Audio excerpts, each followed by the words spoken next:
Today, I want to talk about one of my favorite films of all time, Lupin III, The Castle of Cagliostro. I love this movie. It's a nice, fun adventure that anyone can enjoy.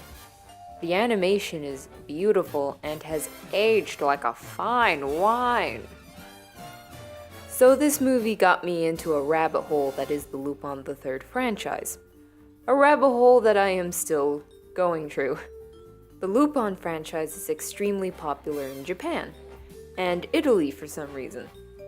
It's about 4 thieves, Lupin, Jigen, Goemon, and Fujiko, as they pull heists, or get into other shenanigans like fighting a vampire. You! Get away from him! That coochie's a blood-sucking bitch! That's not even the weirdest part of that episode. All while Inspector Zenigata is trying to arrest them. As of the recording of this video, there has been the manga series where it all began, 5 anime series, a prequel series focused on Fujiko, 8 films, 26 TV specials, 3 OVAs, 2 live-action films, 23 video games, a kids show by Deke which was cancelled for legal reasons, and a temporary attraction in Universal Studios Japan. Universal Studios! Cha-ching! But you don't have to worry about knowing anything about the franchise to enjoy this film. You can go in completely blind. That's how I saw it. The only thing I knew going in was this poster, which mentions Miyazaki made it. This was his first film before making Nausicaa and then founding Ghibli. Just a heads up, there will be major spoilers in this review. I recommend that you would watch the movie before continuing with the video. So hey, I just have to stop the video right here. I have to explain something. I spent 2 months making this video, and when I finished I was like, this is pretty bad, but you know what, I might as well upload it because I put a lot of work into it. But when I uploaded it, I got copyrighted by TMS, and I was like, okay, that's understandable. I did use a big long clip. I'm just gonna make some changes, reduce some things, the usual thing people do when they get copyright claimed. And I made the changes and it still got copyrighted claimed for another clip, and then another clip, and then another clip. And they were blocking my video from every single country. So, I was like, well, I want to upload my video. Fudge those guys. So I came up with an alternative, which is replacing a lot of the clips with my drawings, which range from okay to terrible. I did this just to spite TMS, and it's probably the most petty thing I've ever done, but god damn it, I have spent a lot of time on this video, and I just want to upload it. Sorry to delay you so much. Please watch the video. Bye! Right now it's available on Netflix worldwide.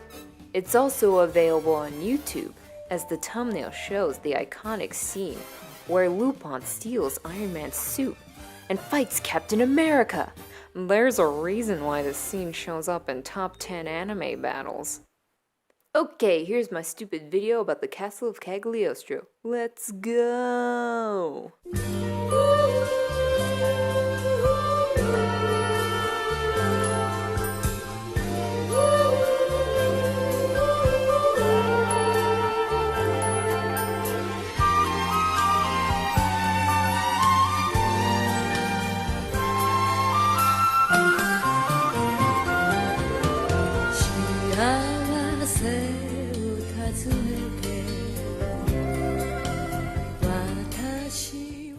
Our story begins with Lupin and Jigen successfully pulling a heist at a casino.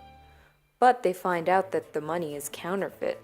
Not only is it counterfeit, it's the infamous goat money, counterfeits that have been heavily affecting the world's economy for years. And anyone who has tried getting to the source of it has died. So they decide to get to the source of it. Eventually they arrive in the country of Cagliostro. Where's Cagliostro? I don't know. I think it borders Genovia. Out of nowhere, a woman is being pursued by a group of mysterious men. After one of the best car chases in cinema history, Lupin is knocked out unconscious, and the woman gives him a ring. shortly after she's captured. When Lupin wakes up, he realizes that it was Clarice, the Princess of Cagliostro, who's being held captive by the Count of Cagliostro, who is forcing her into an arranged marriage so he can gain political power and also find the legendary treasure, which involves having the two family rings, which Clarice and the Count have. And, well, instead of counterfeits, the movie kind of mainly focuses on saving Clarice. Let's talk about some other stuff. After the excitement of the car chase, we have a quite somber moment as Lupin explores the burnt remains of the royal family castle. The backgrounds are beautiful and, well, it's just a really nice scene. That's really all I can say. This is one of many quiet moments. Every time there's an exciting scene, it is followed by a quiet scene. Miyazaki did this to allow the movie to breathe and let the audience relax. If a movie is all action, there's no time for characters to react to what just happened and getting character development. I think that's the problem with Die Hard 5. It's mostly non-stop action. Occasionally you'll have a moment where John McClane's like, son, I haven't talked to you in years. Well, that's because you're a terrible father, Dad. Well, yeah, that's true. I'm a terrible father. Then it's just back to explosions and stuff. It's just non-stop.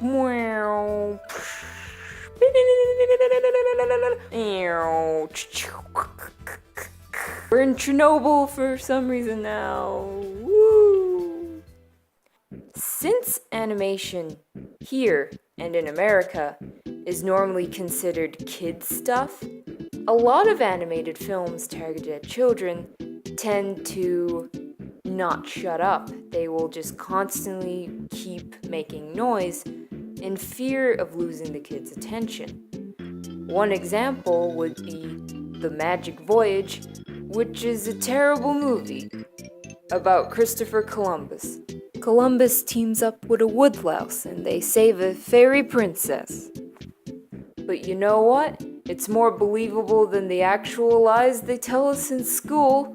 Oh, snap.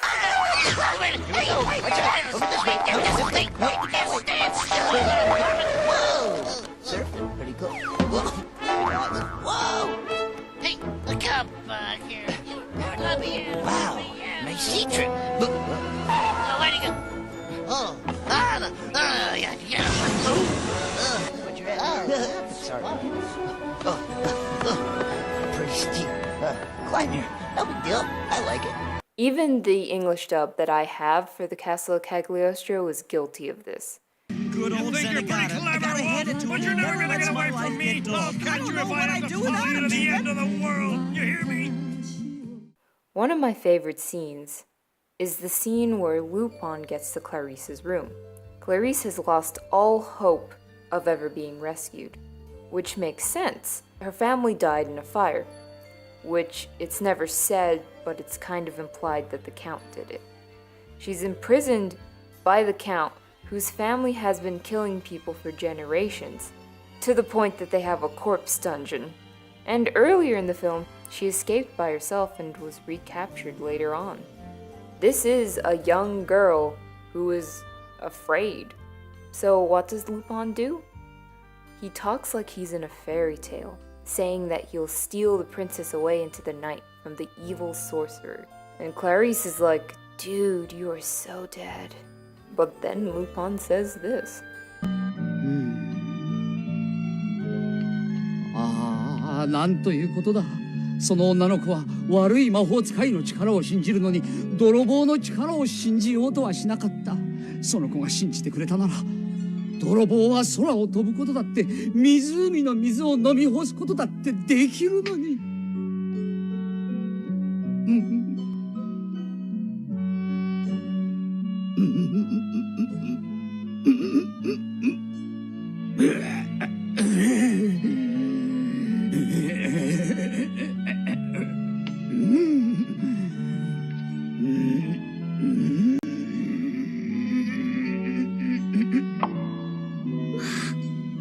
今はこれが精一杯。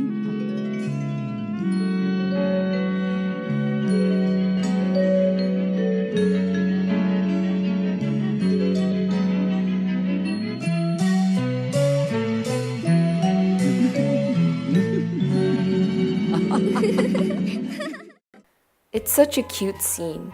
Even the concept art is adorable. The best part is he does everything he promised. Just before this scene, he flew through the sky. At the end of the film, he drains the lake. And he saves her from the Count. Oh, and if you're wondering why I used the subtitled version for this part, the English dub I have changed the dialogue. It sticks with the whole fairy tale thing, but it's not as good. I pledge to be your hero, your knight in shining armor. Not only does it change dialogue, it also adds more dialogue to the scene. It's fine, but is it as good as the original? No. Speaking of Clarice, there's a cute moment that I love, where she thanks Jigen and Goemon for helping her escape. This is the first time these three characters interact with each other, and the first thing she says is, Be careful. I'll never forget you two. I love you so much. Huh? It's the truth. There's no way to thank you enough. You'd better go. Yes. it's so wholesome. I love it. Also, Jigen wears her crown, and it is the best thing ever. Yes.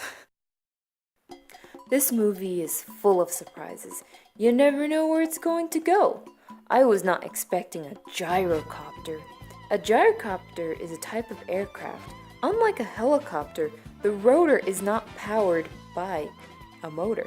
It relies completely on free auto rotation. You see, when the engine starts, the gyrocopter moves. The faster the gyrocopter moves, the faster the rotor will move freely. When the rotor moves fast enough, it develops enough thrust to lift. Then it's able to fly, and it can keep going. And in the event of the engine breaking, you're still okay. The rotor is still moving enough to allow the pilot to land safely. Gyrocopters can come in different shapes and sizes. They could be a small two-seater that's kinda similar to the one in James Bond, or they can look like a plane.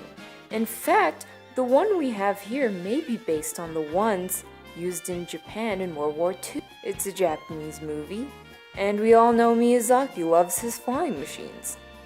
Fun fact, there's a toy of the Count's gyroplane. It even comes with a little Lupin and Zenigata figurines. Isn't that adorable? Oh, God, no! While recovering, Lupin reveals that years ago, Clarice saved him after his failed attempt at getting the counterfeits years ago. He also talks about, back then, he was a wild, crazy playboy. But that's Lupin's normal personality in everything but this movie. Years ago, when I was a wild, crazy playboy. Lupin, that was last week. Remember, that was when we were checking out that casino we just robbed? Jigen, please, I'm telling a story here. I love the ending when Lupin leaves Clarice so she can have a better life. Just that animation of him thinking of hugging her but deciding not to is just... It's good animation. Of course they don't end up together. There's a huge age gap between the two of them. What is this, Tangled? And then we end it with the cheesiest line I have ever heard. Maybe. But he came here to steal something, and I believe he did. Think about it. He stole something of yours. Your heart. Oh, I just love that line. It's so cheesy. I love it.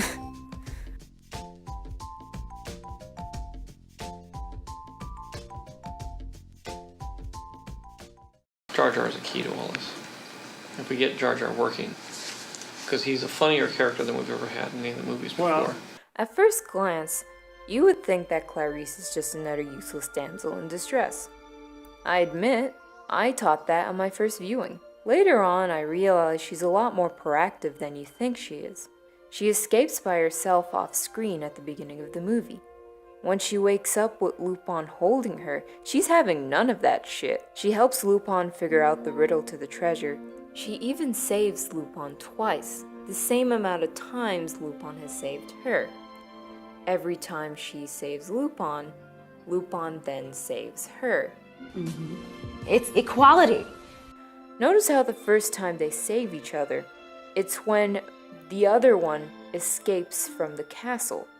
The second time they save each other, it involves making a deal with the Count by saving the other one's life in exchange for the 2 family rings. Again, it's like poetry, so if they rhyme.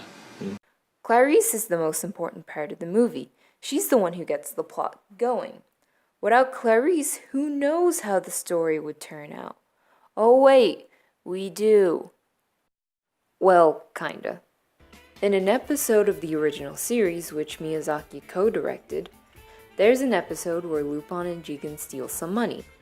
They then realize that the money is counterfeit, so they dump it and decide to get to the source of the money and try and take over. They arrive in a secluded area where there's a clock tower. Then Lupin scales a building when he tries and saves someone inside. The person in question is an expert counterfeiter. Lupin's like, come on, make counterfeits with me. And the other guy's like, no. And Lupin's like, I'm taking no for an answer. And the guy's like, well, I have a trap door, see ya. It ends with the whole place blowing up. And so the counterfeiting ring is destroyed. And then they're just like, okay, let's go home.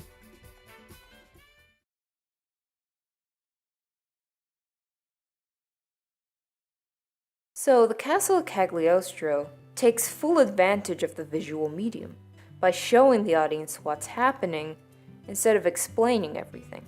At the beginning of the movie, you learn the following. These 2 guys are thieves. They're a bit goofy, as they left a note with a silly cartoon face. The laws of physics are not going to be realistic here. Our leads drive a Fiat 500. After the opening credits, the first thing we see is 2 men at the border. It turns out it was Lupin and Jigen in disguise. They don't go into details, but they don't have to, because with the knowledge we the audience know, we know it's them. Because it's the same car, they're wearing the same clothes, and it makes sense that they have to disguise themselves, they're thieves. This happens throughout the movie. When the Count thinks he has the ring, only for it to turn out to be a fake, how and when did Lupin make the ring? This makes no sense. Ding! It actually makes sense, because way back in the hotel scene, you can actually see Lupin making it. With moments like this, stopping the film to explain things, the film could have easily went like this. Hey Lupin, there's the border. Maybe we should get into some disguises since we're wanted thieves. Hey, what you making over there? Oh, a fake ring. Well, this is a tricky situation. Maybe we should call in our friend Goemon. You know, the samurai. There are many small touches that I love in this movie. The weight of the weapons in this scene. Lupin jumping up and down to get Clarice's attention. The water effect on Zenigata. When Goemon is getting into Cagliostro, you notice a couple cop cars drive by. So when Goemon meets up with Lupin and Jigen, immediately after we get a scene of Zenigata introducing himself to the Count. They arrived at the same time. Like with all this detail, I wonder how long it took to make this. Holy shit.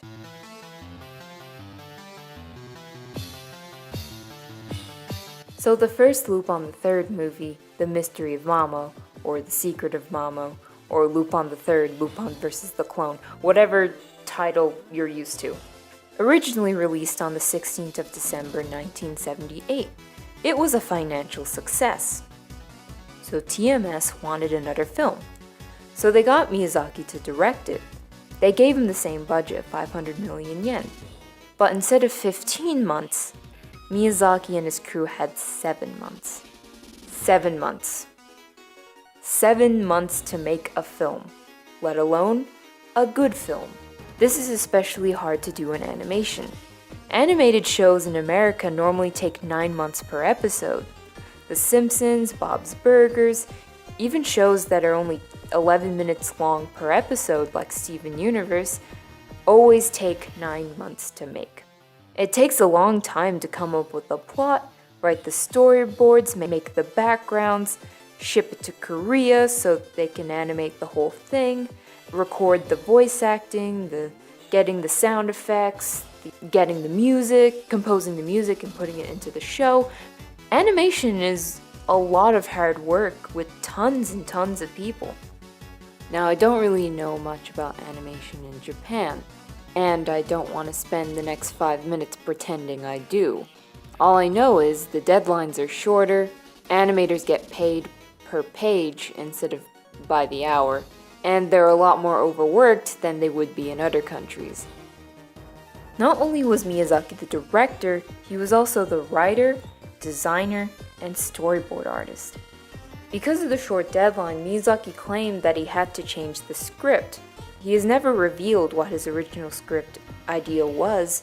He's only expressed dissatisfaction with the film we have today.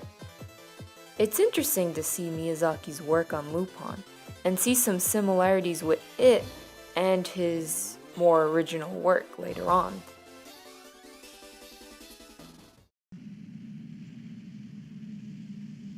So the Castle of Cagliostro has 2 dubs. The streamlined dub from the 90s and the anime's dub from the 2000s. The streamlined one is the one I'm most familiar with since it's the only one you can legally get in Ireland. It's also the only dub you can get on Netflix. Due to legal reasons, Lupin is constantly referred to as Wolf, and get used to Jigen calling him Boss all the time. Boss? Boss? Ooh, boss? Hey, boss? Hi, boss. What's up, boss?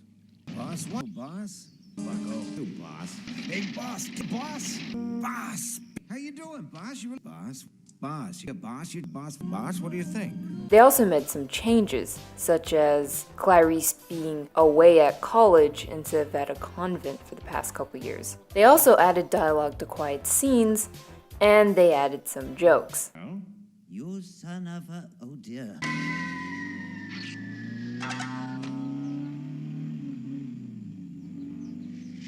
Should have worn an asbestos suit. They even made mistakes with some of the dialogue. At one point, Inspector Zenigata refers to himself as Inspector Kebu Zenigata.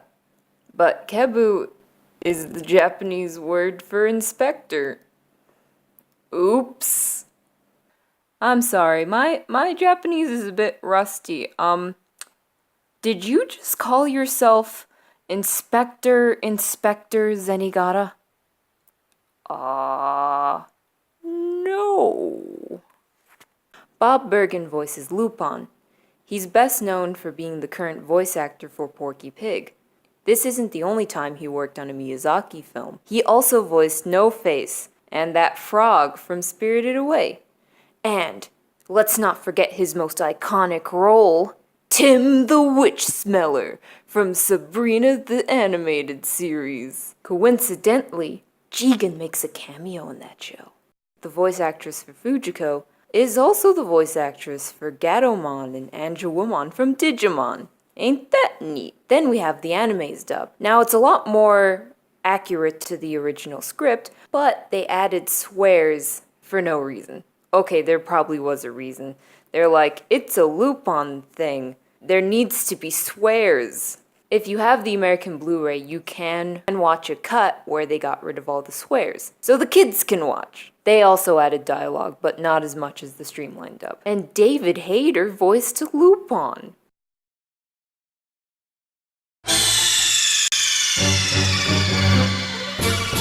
Lupin!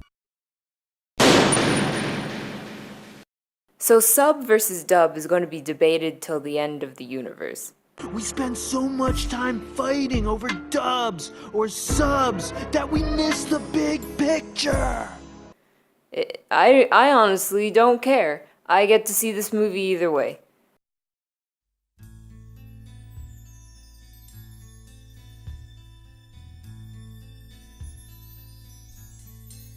So here's some random stuff that were influenced or referenced the Castle of Cagliostro. So, the Great Mouse Detective. It pretty much ripped off the Castle of Cagliostro's clock scene. But the gears are computer animated instead of hand drawn, because hand drawing all those gears is a nightmare, and I am surprised that they were able to do it in the Castle of Cagliostro. Like, I know computer animation wasn't an option back then, but still, wow. This isn't the only reference to the clock tower scene.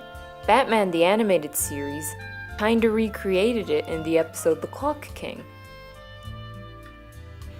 Gary Trousdale, co-director of Atlantis, has mentioned that the ending was inspired by the scene where the Roman city was revealed. An anime called Greenwood has the characters recreating part of the clock tower scene. It's actually really cute, because it's a school play production version. Joe Johnston, a storyboard artist for Steven Universe, drew a crossover art where the cast of Steven Universe dress up as the cast of the movie. Gee, I wonder if Steven Universe was influenced by Lupin III somehow. In an episode of Robotech, someone who looks like Lupin is playing an arcade game that looks a bit like Cliffhanger. And speaking of Cliffhanger, let's talk about video games.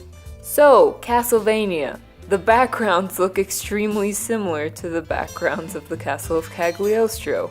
Like, so similar, I think they kinda stole it.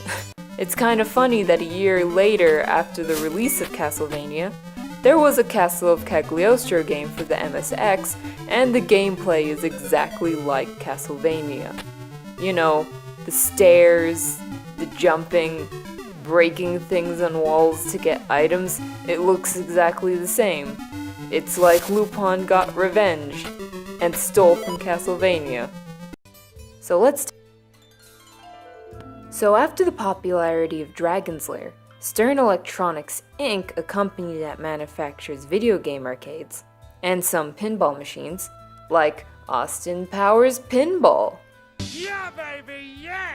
They decided to make their own game to cash in on the popularity. So they got footage from the Castle of Cagliostro and the Secret of Mamo, and decided to make a game, I guess. To avoid copyright with the Lupin name, they changed the names. So now it's Cliff and Jeff. My name is Jeff. Having to save Clarissa with the help of Samurai. Yes, Goemon is just Samurai, they just didn't bother giving him a proper name. The game was popular enough to appear on Starrcade, which was a game show where two people would compete by playing arcade games. I would recommend you watch this thing online, because it's a short watch. It's like 15-16 minutes. The dub is so bad. It is so funny. Oh no! Millions! Trillions! It's counterfeit! Some days you just don't want to get out of bed. I think I'm gonna toss my cookies. Why does Jigen sound like the Cookie Monster? I think I'm gonna toss my cookies. It was done so badly, you can still hear some of the original Japanese voices. Karate-san? I think we better get out of here. And the narrator is also pretty funny. Was it goodbye, buddy?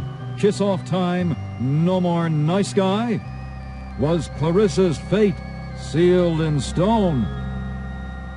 And when you lose all your lives, you get hanged.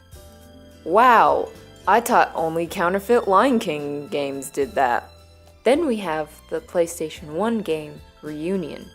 This is a point-and-click adventure game. You get to explore the town of Cagliostro and the castle later on. You are a tourist visiting the country. Eventually, you run into Lupin and you help him out with something. Unfortunately, I don't really know much about this game. there's not much footage online, and the entire game is in Japanese.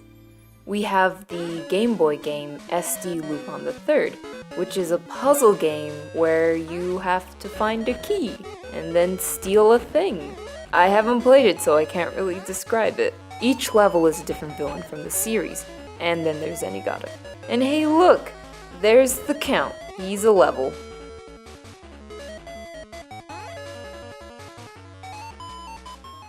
Then we have the Famicom game, The Pandora Legacy. So like the plot is Clarice has been kidnapped and you have to save her. You get to play as Lupin, Jigen, or Goemon. I don't know why the boss music sounds like Aha's The Sun Always Shines on TV, but okay.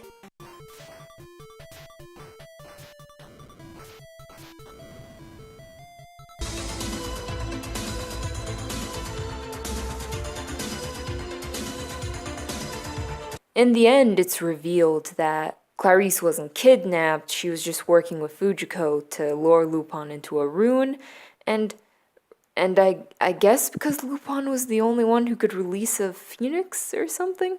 I'm not gonna show it because, there's a lot of flashing lights when it happens. Like, my video is terrible, but I don't want it to actually physically harm someone. Let's end our video with a little question. Which of these quotes are real?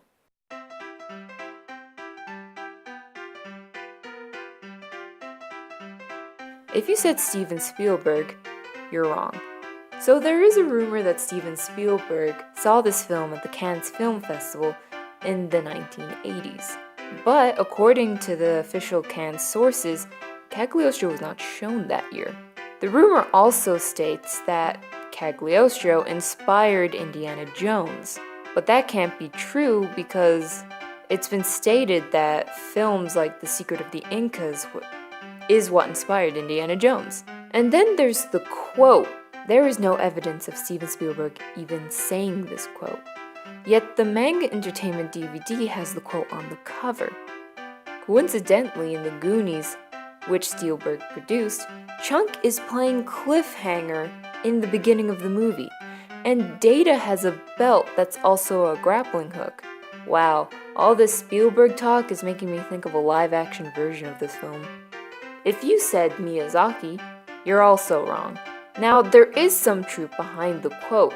He has shown a dislike for otaku culture. You know, guys who marry their body pillows and stuff. So that leaves the last quote. So, if you thought this was a trick question and they're all wrong, oh buddy, do I have news for you. It's not official. It was an outtake from one of the dubs for the TV show. But unlike the other quotes, there's actual evidence that it exists. Here's the clip. Oh, that's ridiculous, man. I have a 14-inch donkey ticket, don't you?